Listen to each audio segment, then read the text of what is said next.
My germphobic husband forbade me from using his private restroom and from leaving even a single personal item in his corner office. Yet when his little secretary dirted her outfit, Liam didn't hesitate. He let her shower right there in his ensuite, then dug through a drawer for a pair of his own spare panties and carried them into her. Fury shot through me. I grabbed his wrist on the spot. You swore you had germophobia, so why can she go in there when I can't? We can't even kiss when we sleep together. My face was burning, but from inside the bathroom came her laugh. Because the CEO loves me more than he'll ever love you. Liam's face twisted in disgust. He wrenched his hand away, snatched a tissue, and scrubbed the place I'd touched. No explanation, only silence and contempt. Then, in front of me, he walked into the restroom and chatted happily with her while she dressed. I slid my wedding band off and dropped it in the trash. Let's divorce. I'm done sharing a bed with a man who's only allergic to me. Before we go on, please subscribe to this channel and tell us in the comments where you're listening from. The laughter inside died. The air froze. I turned to leave just as several sales associates bustled in, arms piled high. Good afternoon, Mrs. Vance. These custom heels and couture gowns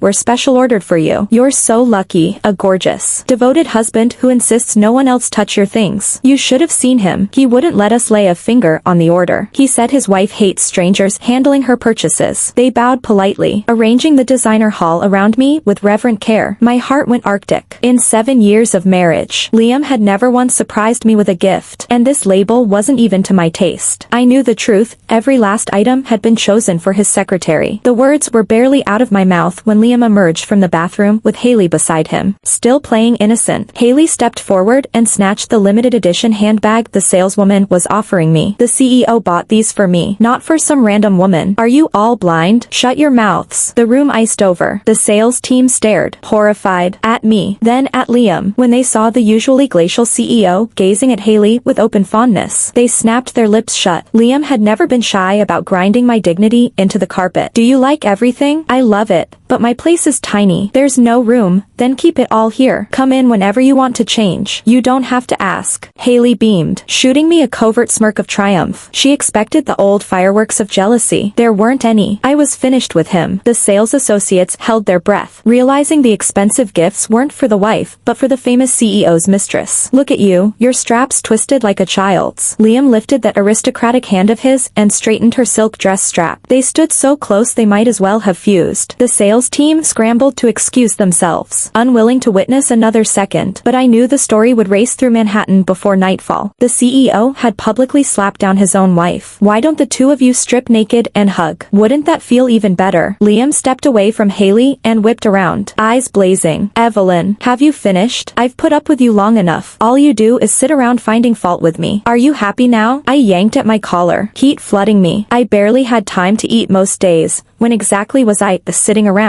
You've got it backward. I'm the one who's had enough, so I'll indulge your so-called phobia and your little floor show with the secretary. Just give me a divorce. Bang. Liam snatched the crystal ashtray from the table and hurled it at me. I couldn't dodge in time. It struck my forehead. Blood dripped, drop after drop. Neither of us spoke. We glared at each other across the freezing air. 7 years ago, the Vance Corporation had been on the brink of bankruptcy. Liam's mother brought him to my father to propose an alliance. Liam had been at the height of his charm. One look and I was lost. He'd been my campus white knight. I said yes. He rarely smiled, but he never refused to sleep with me. Only rule, no mouth-to-mouth kisses. I'd blamed his germophobia. Then one day I saw him at a Los Angeles mall, hand in hand with Haley, stopping to kiss without a care. That was when I understood. She was the one he'd always loved, and his phobia applied only to me. I pressed a tissue to the cut on my forehead. Liam stared, probably shocked by his own violence. It no longer mattered. Haley seized his hand, face crumpled in fake guilt. Liam, please stop. Is my being here making things worse? I'll resign. I'm sorry. Evelyn, it's all my fault. Don't blame. Can you shut up? I snapped, glaring at her. Her voice grated like nails on glass. She wasn't sorry. She was dancing inside. And Liam, tender as ever, soothed her. You did nothing wrong. No need to apologize. Evelyn, apologize to Haley and now. His tone held the old iron command. I met it with my own steel. Just then several voices rang out from the corridor. Liam, why beg that woman for an apology? Fire her and kick her out. Simple. Exactly. She thinks marrying you you entitles her to everything. If the company hadn't been in crisis, you'd never have wed her. You and Haley were the real couple. She's the one who tore you apart. Humph. The same pack of mutts yapping again. Liam's of friends, who never tire of sneering at me. If I weren't sparing Liam face, I'd have muzzled them long ago. Break you up. When Vance Corp was going under and you all begged me to marry in and rescue the company, why didn't any of you jump out and whine it would tear Liam and Haley apart? Where were you then? Let me think. Oh, right. You hid from Liam, terrified he'd hit you up for loans, so you blocked his number while you were at it. I smiled with my teeth while my eyes stayed cold. The mutts choked on their own silence, glaring like goldfish gasping for air. Enough. Evelyn, if you're angry, take it out on me. Leave my friends alone. The divorce settlement will be delivered by my lawyer later. Evelyn. By the time he roared that, I'm already out of the corner office. Every corridor I walked, employees shot me looks that mix awe and pity. Mrs. Vance finally went full queen, honestly. Liam and Secretary Haley napped together on the same sofa all the time. Yeah.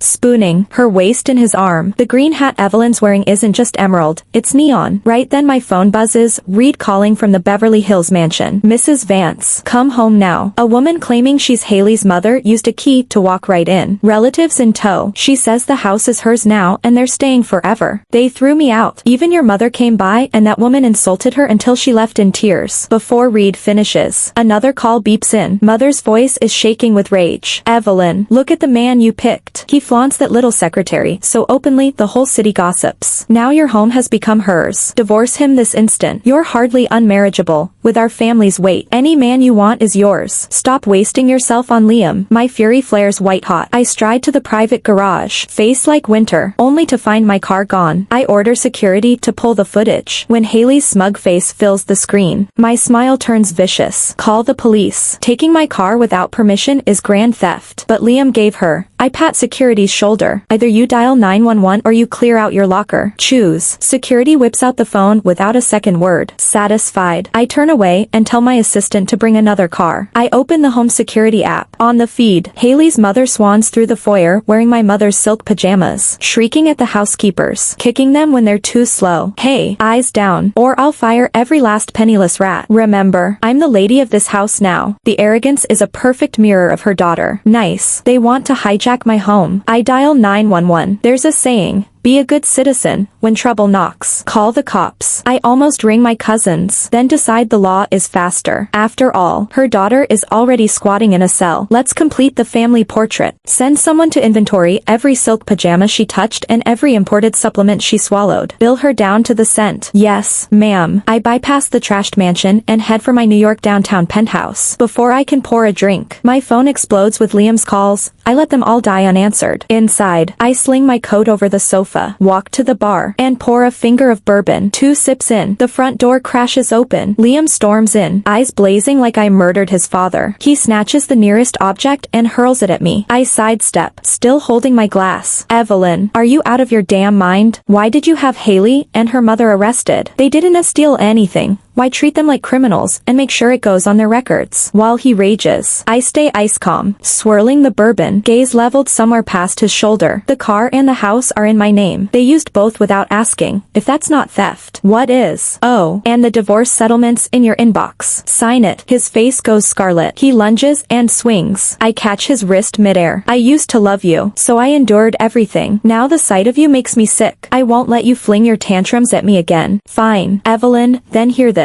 I don't need you anymore. Vance Corp is mine. I can kick you out and crush you whenever I please. I'll give you one last chance. March to the precinct, kneel, and withdraw the charges. Tell them it was all a misunderstanding. He yanks his arm free. I lift my phone and tell my assistant, no deals. Even if it kills the case, make sure those two stay behind bars. That night Liam emails every member of the board. Strip me of every title. Next morning I stride into the boardroom with my assistant. Liam is already there, Haley beside him. She fixes me with a bottomless glare, triumph flickering beneath it. Looks like Liam pulled every string he owns to fish her out. Don't bother sitting. that seat no longer belongs to you. So this is the thanks I get for saving the company. Kick the donkey once the mill's built. Exactly. Liam turns his back on me and faces the board. From this moment on, Haley will occupy every vice presidential seat in this company. And Evelyn is nothing. The instant the words left his mouth, the entire board exchanged glances, then swung stunned eyes toward me. I didn't hurry. I walked forward, ignored Liam's warning glare, and calmly sat down. Haley slapped the table and jumped up. Evelyn, are you deaf or blind? Didn't you just hear the CEO? This company bears the name Vance, not Vance Haley. You're nothing but an employee Liam keeps on the payroll. What gives you the right to throw your weight around? I rolled the lighter between my fingers and smiled at her, slow and loaded with meaning. Stop grinning like an idiot. You're already a nobody, and you still want to play queen. Get up and get out, or I'll call security to toss you like trash. You don't want to leave here in tatters, do you? I didn't waste breath on the mad dog. I only had one question for Liam. You'd really kick me out of the company for her? He nodded without a second thought. Yes, since our marriage began as a merger, and since I've already diffused the crisis and grown my own wings, I won't keep swallowing insults. Insults. He thinks marrying me, climbing on my back all these years, has been some giant sacrifice. Ha!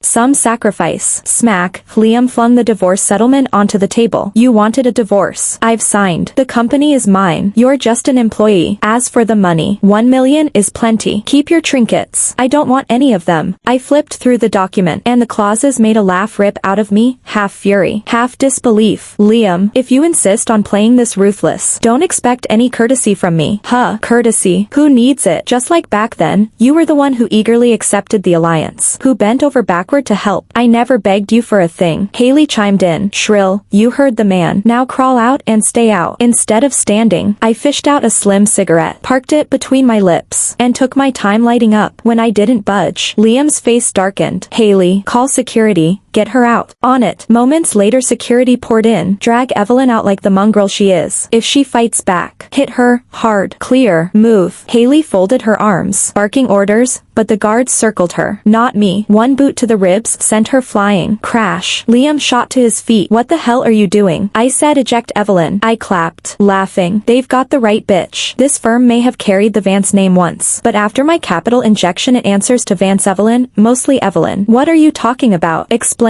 now. I exhaled a ribbon of smoke, stared into his raging eyes, and felt a flicker of pure weariness, crushing the butt into the crystal ashtray. I leaned back. Years ago your mother brought you to me, begging for investment to keep the bankrupt Vance Corp alive. I wrote the check, but I set one condition. I would buy the largest equity stake, bigger than yours, and run the show. I'm a merchant. I don't fight battles I can't win. She saw I was serious, and, I suppose, saw that I loved you. To keep her life's work from imploding, she signed the transfer papers. After we married, I played the docile wife. Let you keep the presidential title while I settled for vice president. Now that you've used me up you think you can kick me aside. Thought your wings were strong enough. Well, the pampering ends today. Let's see how long you and Haley stay airborne without my support. The board snickered, then spoke up as one. Even if you'd won this round, we'd never let a talentless gold digger and the man who almost bankrupted us occupy those seats. We back Evelyn. She built the numbers that keep your dividends flowing. My track record commands their loyalty. Power respects performance. Liam's face drained of color. No, impossible. My mother would never sign those papers. You're lying. I'd anticipated that, so I had my assistant open a laptop and play the clip of Liam's mother signing the transfer. Calm and uncoerced. The moment he saw his mother's willing signature, Liam roared, "You tricked her? This can't be real. You came to me penniless and desperate. I didn't hold a gun to anyone's head. And face facts. Without me, Vance Corp would have folded under any other manager. No, no. The company is mine, a mine." Even Haley stood mute, gaping like a fish on a dock. A woman like that in the VP's suite. She'd bankrupt the place before the fiscal quarter closed. Liam's mother always knew exactly what caliber of son she'd produced. Liam snatched a paperweight, ready to hurl it. Security pinned his arms. Let him go. Haley squeaked. But she didn't step forward, just shrank behind the men paid to protect her. Coward. If she'd had the guts to fight for him I might have respected her. But she never does. Whenever trouble starts, she hides behind the nearest man. Haley, if you've got a spine, prove it. Come shield your prince. Who could have guessed that even now, Liam would still defend her? What do you think you're doing? I won't let you touch her. Touch her. I was so furious with this brainless man I actually laughed. Just get out. Don't stay here and foul my sight. No, I'm not leaving. The Vance family is my home. Nothing will make me walk away. Liam cried, looking at me with pitiful, glistening eyes. Once, the mere crease of his brow sent me rushing to fix whatever troubled him. Now, watching his tears, I felt nothing but irritation. If you won't leave, I'll have security throw you both out. Pick your poison. Evelyn, you'd actually bully your own husband. Aren't you afraid lightning will strike you dead? Whether the bolt hits me is none of your concern, but I guarantee it'll find you in a minute. What do you mean? Check your phone. See if you've got a message. Every dollar you've spent is marital property, and I have every right to claw it back. One sentence, and Haley's face turned white. All these years, shielded by Liam, she'd swiped card after card for every designer haul she desired. I would make her cough up every cent. If she couldn't, she'd be hearing from my lawyer. Evelyn, I misjudged you. Who knew you were this petty and small-minded? Let me remind you, I still hold 20% of Vance equity. On what grounds do you throw me out? True, as long as those shares stayed in his grip, Liam would never be poor. But the moment the words left his mouth, Haley's eyes glittered with calculation. Too bad the fool couldn't see it. Even if I warned him, he wouldn't listen. If he insisted on staying blind to Haley's games, she'd eventually swindle those shares away. I wouldn't stand in the way of anyone's fate. Liam put on his old arrogance again. No longer the company's ruler, he still refused to slink away in defeat. Haley, let's go. Okay. Hand in hand, they left in a show of sweet devotion. After the boardroom emptied, I headed to a friend's Beverly Hills luxury spa for a soak. People assumed I was hiding to lick my wounds. They were wrong. I simply love hot springs. Besides, I was waiting to watch Liam and Haley's collapse. I gave it a month. Time flew. A month slipped by unnoticed. Then came news. Liam was selling his shares. I smiled. When someone insists on digging his own grave, even heaven steps aside. I just reached the Vance Corp lobby when I spotted Liam and Haley. Only a month. Yet Liam looked like a different person. His clothes reeked of cheapness. The aloof, regal air was gone. He saw me, curled his lips, and sneered. Evelyn, I've already sold the stock. I'm using the cash to start fresh. And when I'm bigger than ever, I'll crush you and make you beg on your knees. His threat didn't frighten me. It made me want to laugh. The two of them, crush me, bury me, pure fantasy. Still, out of residual kindness, I warned him. He had, after all, been my husband, and I didn't wish to see him conned. Liam, if you had any sense, you'd keep those shares. With them, you're set for life. And in this downturn, don't throw money at random schemes. Bullshit. Liam, don't listen. Haley snapped. Evelyn can't stand to see you succeed. If she cared, she'd hand the company back. She can't, so shut your sanctimonious mouth. Liam stared at me, bitter hatred in his eyes. I'd rebuilt this firm from ruins. Why should I hand it to a good-for-nothing and his brainless darling? I'd said enough. I wouldn't warn him again. Since you refused to listen, live with the consequences. I'll never regret anything, except nearly falling for you. Luckily, Haley came back and showed me you're not worth a speck of love. With that, he stalked off, Haley in tow. I watched their backs and burst into laughter. Not long afterward, Liam sank the proceeds from his equity into an investment Haley touted. Had he started a company, his stubborn drive might have carried him. Instead, he gambled on a deal. Within a week, the partner, introduced by Haley, vanished. Panicked, Liam badgered Haley to produce the man. Now stripped of status, Liam was practically homeless. Haley had no reason to humor him. Stop yapping. Maybe he's just on a business trip. Wait, I can't wait. If that guy's a fraud, I'm ruined. Every cent I had was in there. Liam clung to her, pestering until Haley lost patience. Shut up, will you? She shouted. You're anxious, but there's nothing I can do. Stunned, Liam gaped. Meek little Haley had bitten back. But Liam, proud since childhood, refused to be yelled at. Of course you're calm. You coast through life while I smack. Who's coasting? Say that again. The slap left Liam dazed. She'd not only cursed him, she'd struck him. Still think you're the mighty CEO. Wake up. Only Evelyn the fool ever indulged you. What other woman would? You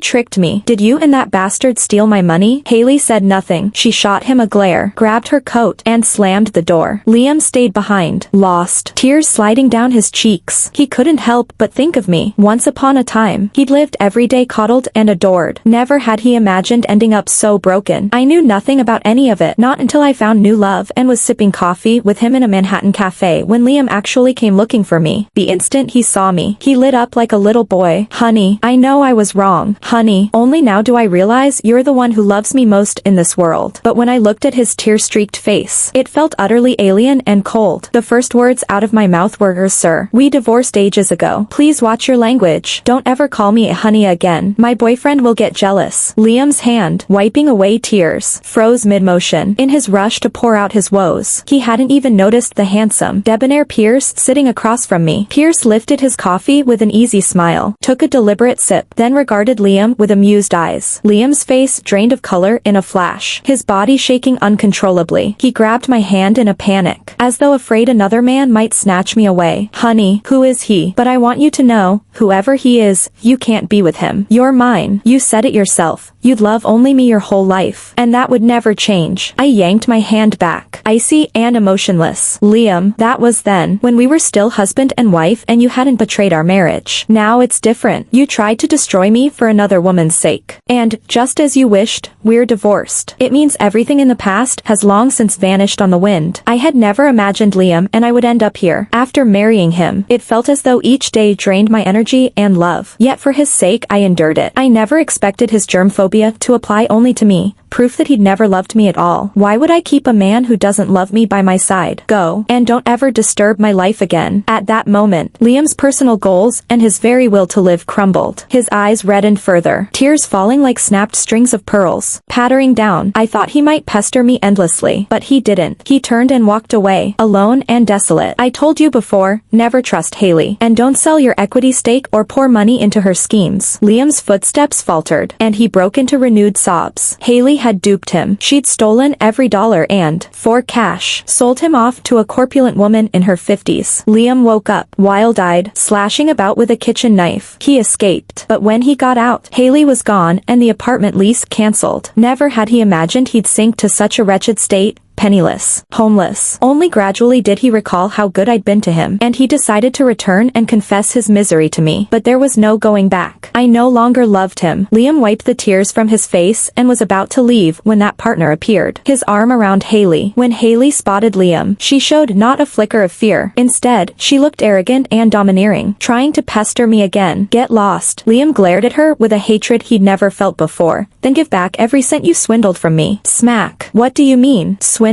You're the one with lousy judgment, making idiotic investments. Don't blame me. Okay, baby, let's just ignore this loser. Remember to bring that same energy to bed tonight." "Yeah." Haley laughed and kissed her partner. "Sure thing. You're so much better than him. He's total trash.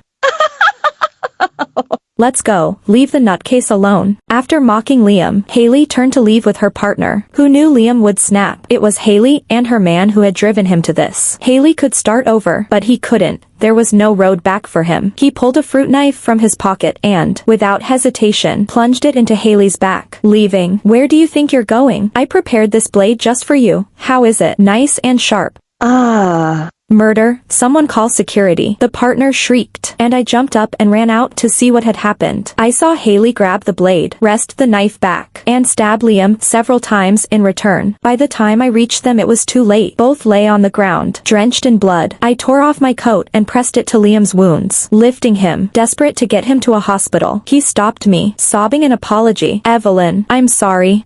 If I could do it again, I'd love you properly." With that, his eyes slowly closed, and the hand reaching toward my face fell limp. My heart swirled with 100 mingled tastes, an emotion I couldn't name. Later, I had Liam cremated and laid to rest beside his parents. Pierce came too, holding chrysanthemums. "Don't torment yourself. You did more than enough for him." I looked back at Pierce. "So remember, one wrong step leads to another, and soon there's no way back. Come on, didn't you want to watch the sunset?" "Where?" "Miami Beach." I took Pierce's hand, and together we left Manhattan. A breeze rose, as though carrying something away, yet it felt as if nothing had been taken at all. Thanks for listening to today's story. If you enjoyed it, please like and share with friends. We'd love to hear your thoughts in the comments. Don't forget to subscribe for more tales. See you next time.